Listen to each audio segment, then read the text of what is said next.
Hello दोस्तों, स्वागत है आपका हमारे यूट्यूब चैनल में। आज है 9 सितंबर 2020। आज के जितने भी करंट अफेयर्स के प्रश्न बन सकते हैं हम देख लेते हैं। ये जो महत्वपूर्ण सीरीज़ है, पहला प्रश्न है, इसरो के मिशन ने चंद्रमा पर पृथ्वी के वायुमंडल के संभावित प्रभाव का संकेत दिया है। ऑप्शन है चंद्रयान 1, ऑप्शन बी है चंद्रयान 2, ऑप्शन सी है एस्ट्रोसैट, ऑप्शन डी है Mars orbiter mission. Right answer is option A, Chandrayaan first.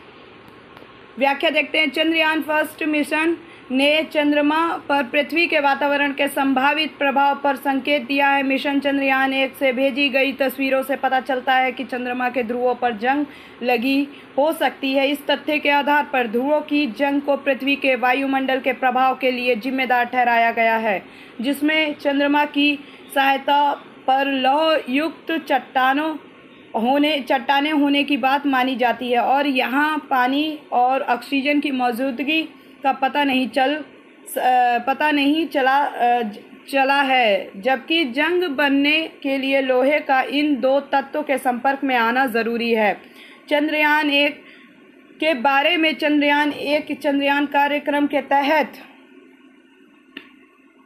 पहली भारतीय चंद्र जांच थी और अक्टूबर 2008 में इसरो भारतीय अंतरिक्ष अनुसंधान संगठन द्वारा लॉन्च की गई थी। मिशन में एक प्रभावकार और एक चंद्र ऑर्बिटर शामिल था। मिशन ने चंद्रमा की खोज में अनुसंधान और विकास के लिए स्वदेशी तकनीक की मदद से भारत के अंतरिक्ष कार्यक्रम को एक बड़ा बढ़ावा दिया है। प्रश्न नंबर 2 देखते हैं। हाल ही में किस व्यक्ति का निधन हो गया है जिसकी याचिका पर सुप्रीम कोर्ट ने ऐतिहासिक फैसला सुनाया था? ऑप्शन ए है के.वी. मोहरी, ऑप्शन बी है गोलकनाथ, ऑप्शन सी है केशवानंद भारती, ऑप्शन डी है राम मनोहर सिंह। राइट आंसर जो है वो है ऑप्शन सी, केशवानंद भारती। व्याख्या देखते हैं। सुप्रीम कोर्ट ने केशवानंद भारती की याचिका पर संविधान की बुनियाद ढांचे संबंधी ऐतिहासिक फैसला सुनाया था। भूमिहीन किसानों को जमीन बांटने के उद्देश्य से केरल सरकार द्वारा पारित भूमि सुधार कानून के खिलाफ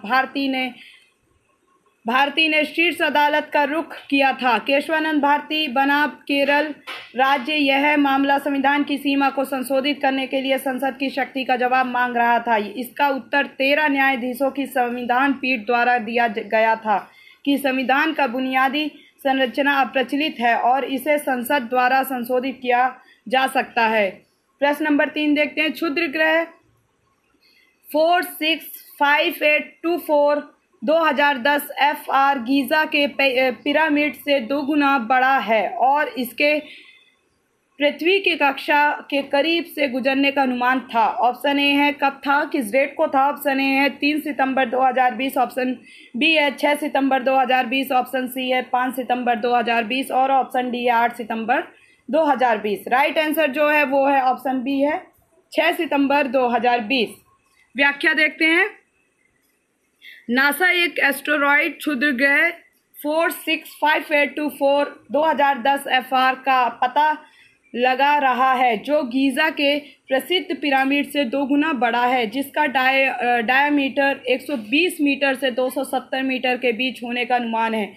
इसका 6 सितंबर 2020 को पृथ्वी की कक्षा के करीब से गुजरने का अनुमान था। क्षुद्र ग्रह 465824 2010 FR के बारे में इस क्षुद्र ग्रह को संभावित खतरनाक क्षुद्र ग्रह PHA और नियर अर्थ ऑब्जेक्ट NEO के रूप में वर्गीकृत किया गया है। क्षुद्र ग्रह पृथ्वी से 7.5 मिलियन किलोमीटर दूर होगा। यह एस्टेरॉयड कैटेलिना स्काई सर्वेसी SS द्वारा 18 मार्च 2010 को खोजा गया था। प्रश्न नंबर 4 देखते हैं। कौन सा राज्य व्यापार सुधार कार्य योजना 2019 रैंकिंग में शीर्ष पर रहा? ऑप्शन ए है Delhi, option B Andhra Pradesh, option सी है महाराष्ट्र, ऑप्शन डी है कर्नाटक। राइट आंसर जो है वो है option B, Andhra Pradesh.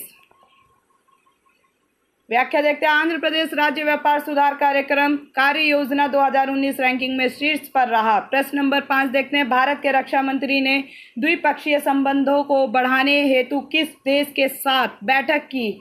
Option A है ईरान, ऑप्शन बी है नेपाल, ऑप्शन सी है अमेरिका, ऑप्शन डी है चीन।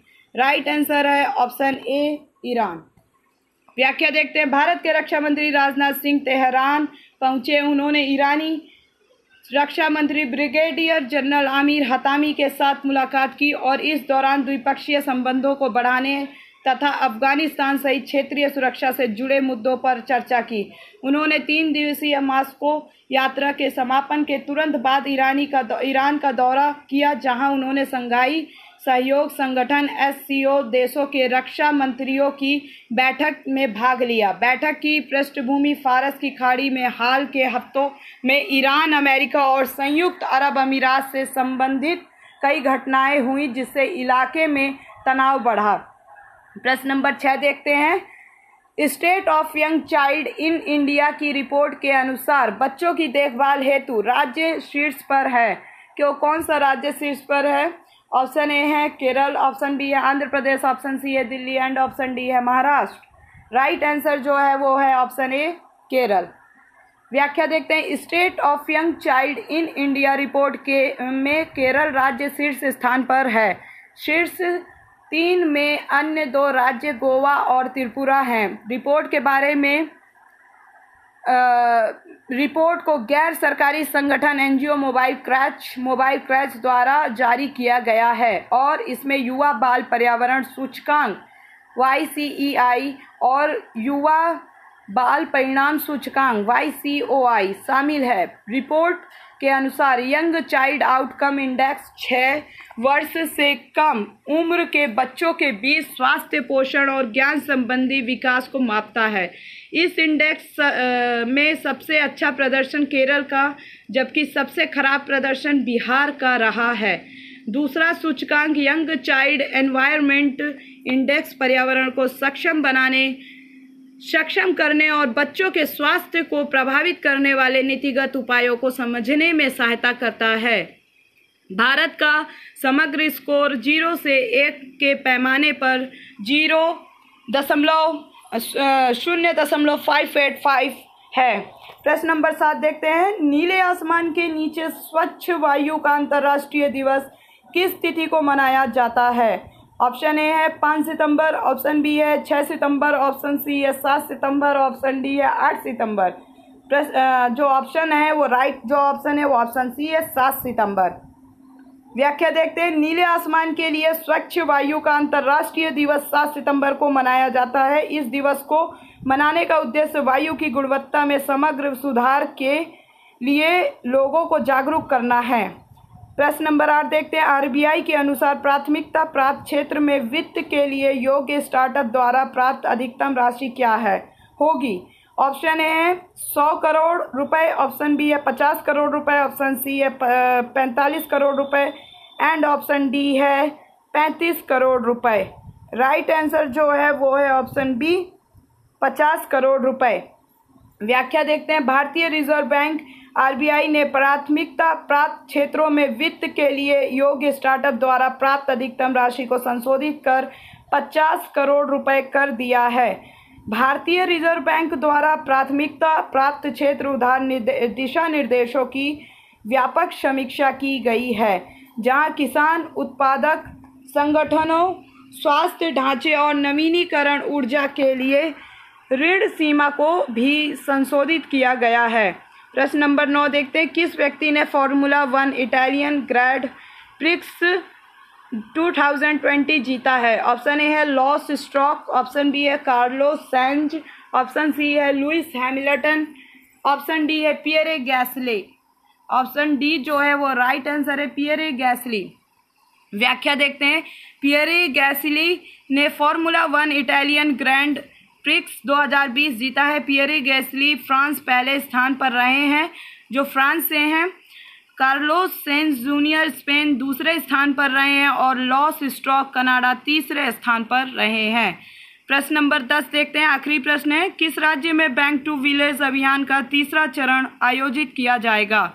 ऑप्शन ए है दिल्ली, ऑप्शन बी है Madhya Pradesh, option C Andhra Pradesh and option D है Jammu Kashmir. Right answer is option D Jammu Kashmir. व्याख्या देखते हैं। प्रधान सचिव बिजली विकास और सूचना विभाग रोहित कंसल ने घोषणा की है कि बैक टू विलेज B2V अभियान का तीसरा चरण इस वर्ष 2 से 12 अक्टूबर तक केंद्र शासित प्रदेश जम्मू और कश्मीर में आयोजित किया जाएगा। तीसरे चरण के तहत सरकार जन समस्याओं को सुनने के साथ उनका मौके पर ही निराकरण करेगी। चरण 1 और चरण 2। B2V क्या था? बैक टू विलेज पहले चरण में जन समस्याओं और मांगों को सुना गया था। दूसरा चरण पंचायतों में अधिकारों के विकेंद्रीकरण पर आधारित रहा और यह समझने की कोशिश की कि ये पंचायतें कैसे कार्य कर रही हैं और शिकायतें और मांगें क्या हैं। दोस्तों, अगर ये वीडियो आपको अच्छी लगती है तो आप इस वीडियो को लाइक शेयर कमेंट करना ना भूलें। अपने मित्रों के बीच में इस वीडियो का लिंक ज़रूर शेयर करें और अपने इस वीडियो में सुझाव दें, जिससे कि हमें भी पता चले कि आपको किस प्रश्न में कहाँ समस्या आई है। और अगर आप चैनल में हैं तो चैनल को सब्सक्राइब करना, बेल आइकन क्लिक करना ना भूलें। धन्यवाद। जय हिंद।